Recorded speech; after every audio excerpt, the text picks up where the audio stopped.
Okay, so some of your hacks I've noted are called awareness hacks. Could you give me an example of an awareness hack?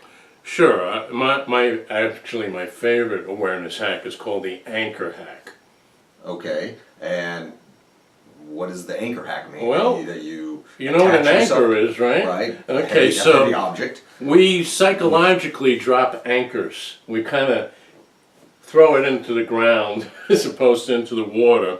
So maybe it's more like a stake. But we stake a claim as to who we are.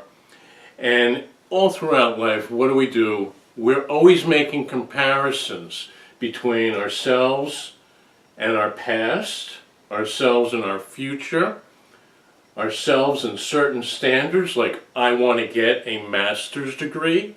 That's an objective standard. And sometimes, we just say, like, I want to be like Dr. Feenstra, who can travel the world and do whatever he wants, as opposed to go to a 9-to-5 job.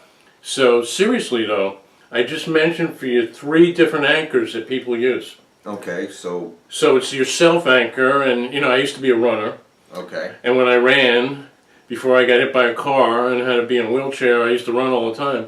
When I run, I keep a record, and I'd always like to see if I could do better than I did the last time. So that was like a self-anchor. Sometimes when people run, they run with a friend or buddy, and say, I want to beat you. So you can anchor yourself against another person, which conventionally we talk social comparison, right. social comparison motive. And the third way is, instead of saying, I'm going to beat Dr. Feenstra, I'm going to beat my record, we can anchor ourselves against a standard, like I'm going to run a mile in 6 minutes. That's what I'm shooting for. So now you may think, okay, let me think what my anchor is. What's the big deal? Well, the big deal is depending on your strategy, depending on your anchor, it's going to influence the kind of strategies that you use. Well, is there potentially an unhealthy anchor?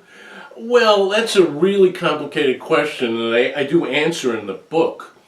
But what we need to know for now is, depending on where you throw that anchor, is really going to determine your behavior.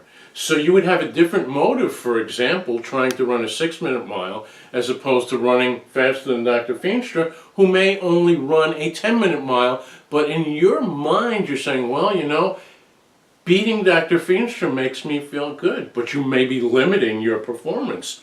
All depends on a lot of other factors, whether you compare yourself to a more knowledgeable person or a less knowledgeable person. I have a lot of different goals, right? So say I have 3 goals. Is it okay to have multiple anchors per goal? Well, you are raising a point that people don't have one anchor.